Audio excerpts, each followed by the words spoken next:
Welcome sa Cloudy Movie Recap. Ang pelikulang ikukwento natin ngayon ay ang Hopper. Halina't simulan na natin.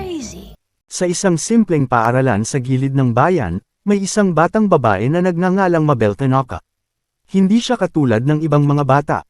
Habang ang iba ay sumusunod sa mga patakaran at nakasanayang gawain, nararamdaman ni Mabel ang isang malakas na paghila patungo sa mga nilalang sa kanyang paligid.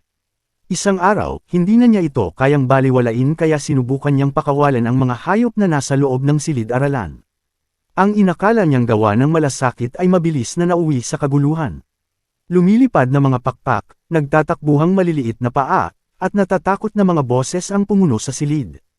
Wala nang nagawa ang paaralan kundi tawagan ang kanyang ina. Pagdating sa bahay, ang ginawa ni Mabel ay hindi sinalubong ng pag-unawa kundi ng pagkainis. Ang kanyang ina, na abala sa mga responsibilidad at alalahanin, ay nakita lamang ang kanyang pagsuway. Dahil halos kinukuha ng trabaho ang lahat ng oras ng kanyang ina, iniwan niya si Mabel sa pangangalaga ng kanyang lola. Doon nagsimulang magbago ang lahat. Iba ang kanyang lola, hindi niya nakita si Mabel bilang problema o kakaiba. Sa halip, nakita niya ang isang pambihirang katangian sa kanya, isang sensitibong pakiramdam sa buhay na kadalasang nawawala sa mga tao habang sila ay tumatanda. Kumikinang ang tubig sa ilalim ng sikat ng araw at ang hangin ay puno ng banayad na tunog ng kalikasan. Sinabi niya kay Mabel na manatiling tahimik at magmasid lamang. Sa una, tubig lamang ang nakita ni Mabel. Ngunit habang mas nakatuon siya, unti-unting nagpakita ang mundong nasa loob ng lawa. Mabilis na lumalangoy ang mga isda sa ilalim ng tubig, para bang ang buong lugar ay sabay-sabay na humihinga sa perpektong pagkakasundo. Sa unang pagkakataon, tunay na naramdaman ni Mabel na konektado siya sa isang bagay na mas malaki kaysa sa kanyang sarili. Hinikayat ito ng kanyang lola. Tinuruan niya si Mabel na igalang ang kalikasan, na unawain na ang bawat nilalang ay may lugar sa mundo, at na ang pagmamahal sa kapaligiran ay hindi lamang isang damdamin kundi isang responsibilidad. Ang parang malapit sa lawa ay naging santuwaryo ni Mabel, isang lugar kung saan pakiramdam niya ay nauunawaan siya at payapa. Habang lumilipas ang mga taon, lumaki si Mabel na dala ang mga aral ng kanyang lola. Ngunit ang panahon, gaya ng palaging nangyayari, ay nagdadala ng pagbabago. Pumanaw ang kanyang lola at iniwan sa kanya ang matinding kalungkutan at isang tahimik na tungkulin. Sa parehong panahon, kumalat ang balita na ang parke, ang mismong lugar na humubog sa puso ni Mabel, ay sisirain para bigyang daan ang isang proyekto ng konstruksyon. Nalaman niya na ang kanyang lola ay dating park ranger, isang tagapangalaga ng mismong lupang iyon. Determinado na ipagpatuloy ang pamana na iyon, hinarap ni Mabel ang alkalde ng bayan na si Jerry, na nangunguna sa proyektong magtatayo ng highway sa gitna ng parke. Nakiusap siya, ipinaliwanag na ang lawa ay hindi lamang lupa at tubig. Isa itong buhay na tirahan ng napakaraming nilalang. Ngunit hindi natinag si Jerry. Para sa kanya, ang progreso ay nangangahulugan ng mga kalsada, pag-unlad, at paglago ng ekonomiya. Kahit gaano pa kapusok ang mga argumento ni Mabel, hindi siya umatras. Gayunman, nagbigay siya ng isang kondisyon. Kung makakakalap si Mabel ng sapat na pirma mula sa mga tao sa bayan, muli niyang pag-iisipan ang proyekto. Parang may pag-asa, ngunit ang realidad ay mas mahirap kaysa sa inaasahan. Nagpunta si Mabel sa bawat bahay upang humingi ng suporta, ngunit karamihan sa mga tao ay walang pakialam, abala, o hindi kumbinsido. Isang araw, gumugol siya ng maraming oras sa pagtulong sa isang matandang lalaki, iniisip na dahil sa kanyang kabutihan ay pipirma ito. Ngunit kalaunan ay napagtanto niyang hindi pala siya naiintindihan ng lalaki. Bingi ito at ang kanyang pagsisikap, kahit totoo, ay hindi naging epektibo. Dahil desperado na sa gabay, lumapit si Mabel sa kanyang lecturer sa universidad na si Dr. Samantani. Ngunit kahit doon ay nakatagpo siya ng pagtutol. Sinabi nitong mas mabuting mag-focus siya sa kanyang pag-aaral at kinabukasan kaysa sa isang layunin na tila imposibleng makamit. Gayunpaman, nang makita ang kanyang determinasyon, nagbigay rin ito ng ibang uri ng payo. Kung nais mailigtas ang parke, kailangan nitong patunayan ang halaga nito sa ekolohiya. Ang pagbabalik ng mga hayop, lalo na ng mahahalagang species tulad ng beaver, ay maaaring magbalik ng balanse sa kapaligiran at magpapatibay sa kanyang argumento. Nagbigay ito kay Mabel ng bagong direksyon. Bumalik siya sa lawa at sinubukang akitin pabalik ang mga hayop, naglagay ng pain at matigang naghintay. Nakahikayat siya ng isang otter, ngunit ang beaver na kailangan niya ay nanatiling mailap.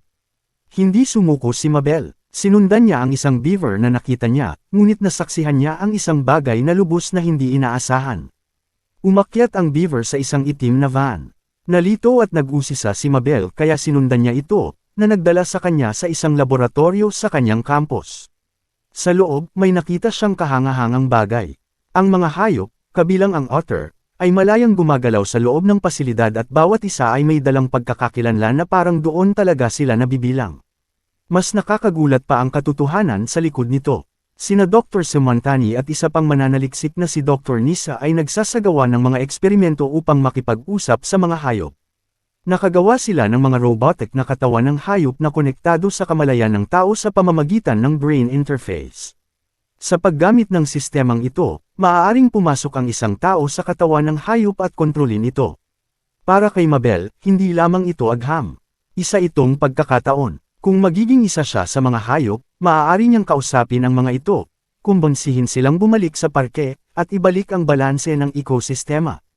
Hindi siya nag-atubili. Ginamit niya ang makina upang ilipat ang kanyang sarili sa katawan ng isang beaver at tumakas mula sa laboratorio bago pa siya mapigilan ng mga mananaliksik.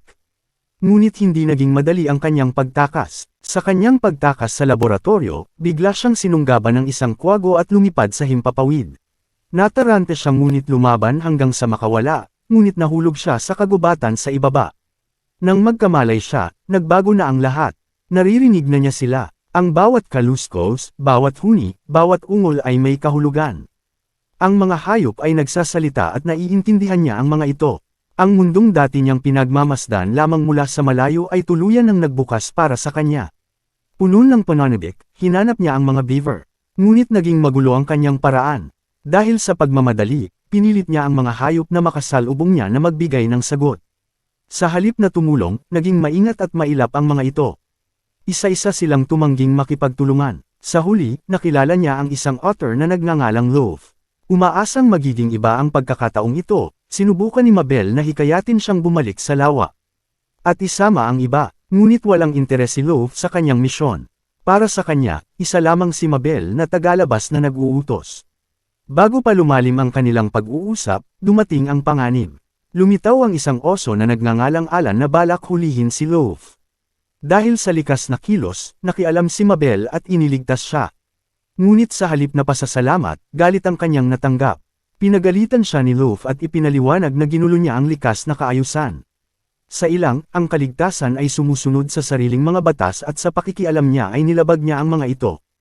Lumala ang sitwasyon at nagpasya sina Loaf at Alan na dalhin siya sa kanilang hari na si George upang husgahan ang nangyari. Bago sila makarating, nagawa ni Mabel na makipag-ugnayan sandali kay Dr. Sam gamit ang aparato at tiniyak sa kanya na buhay pa siya.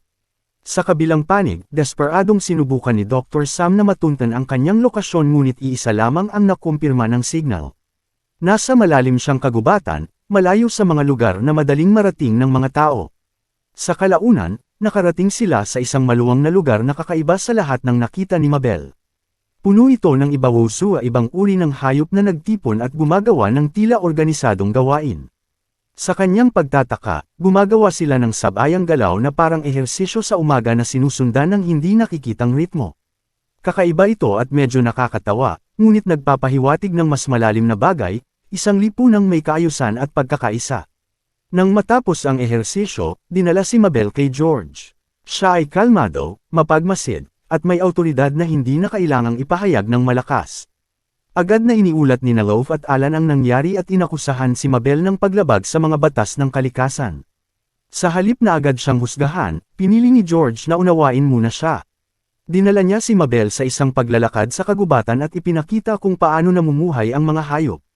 Habang naglalakad sila, ipinaliwanag niya ang isa sa kanilang pinakamahalagang prinsipyo, ang batas ng kalikasan.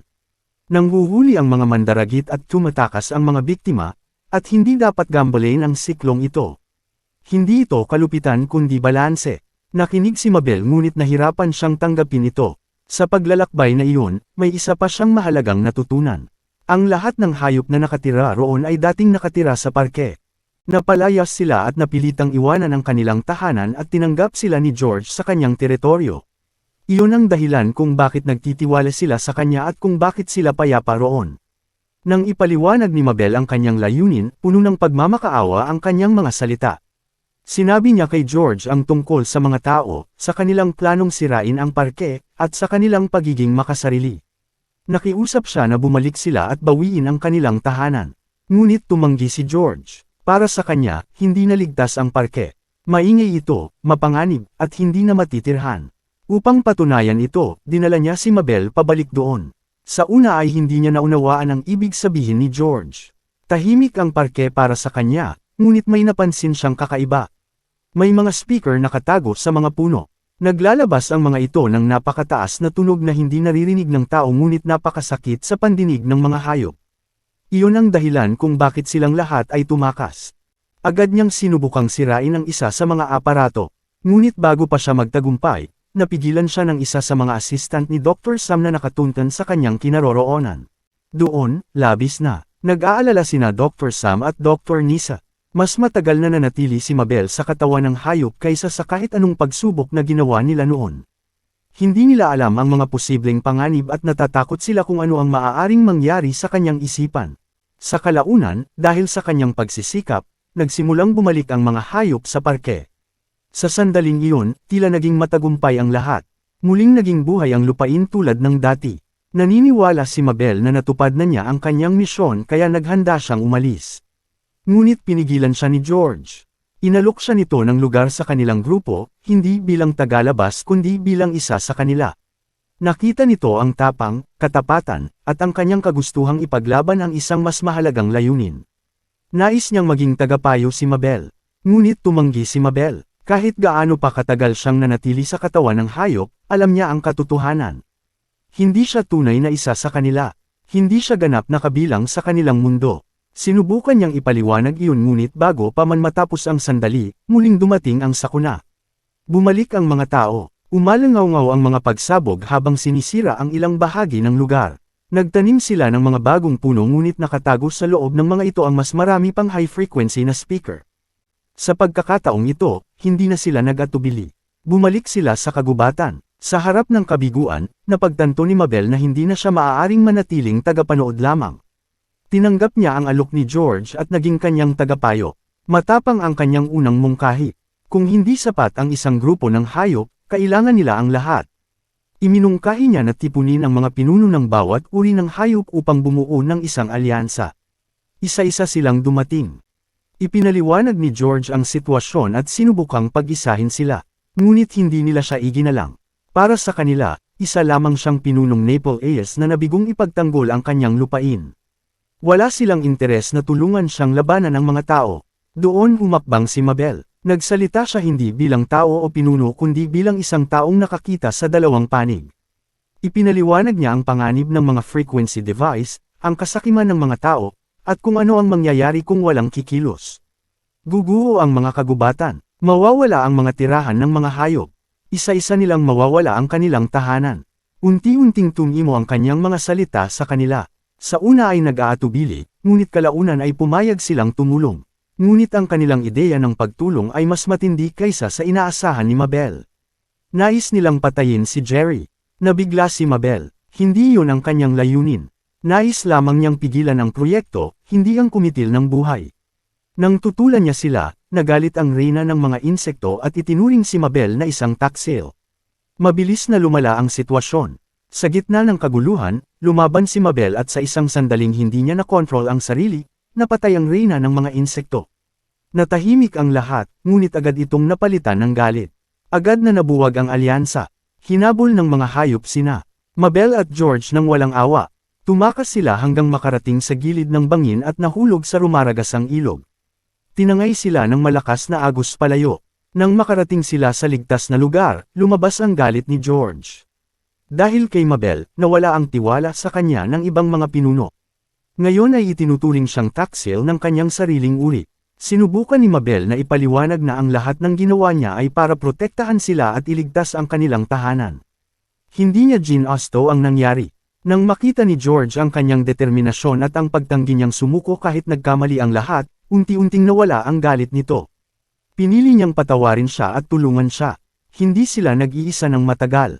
Sumama sa kanila sina Alan, Loaf, at isang butiking nagngangalang Tom. Nabuo ang isang maliit ngunit determinadong grupo na may bagong misyon. Hindi upang labanan ang mga hayop kundi upang pigilan ang mas masamang mangyari. Kailangan nilang iligtas si Jerry. Dahil kung matutuloy ang plano ng mga hayop, hindi lamang isang tao ang mamamatay.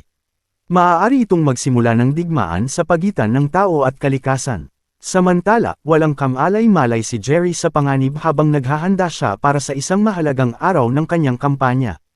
Maayos ang lahat hanggang sa biglang nagbago. Habang nasa kalsada, ang kanyang sasakyan ay biglang nasakop at na-hijack hindi ng mga tao kundi ng mga hayop.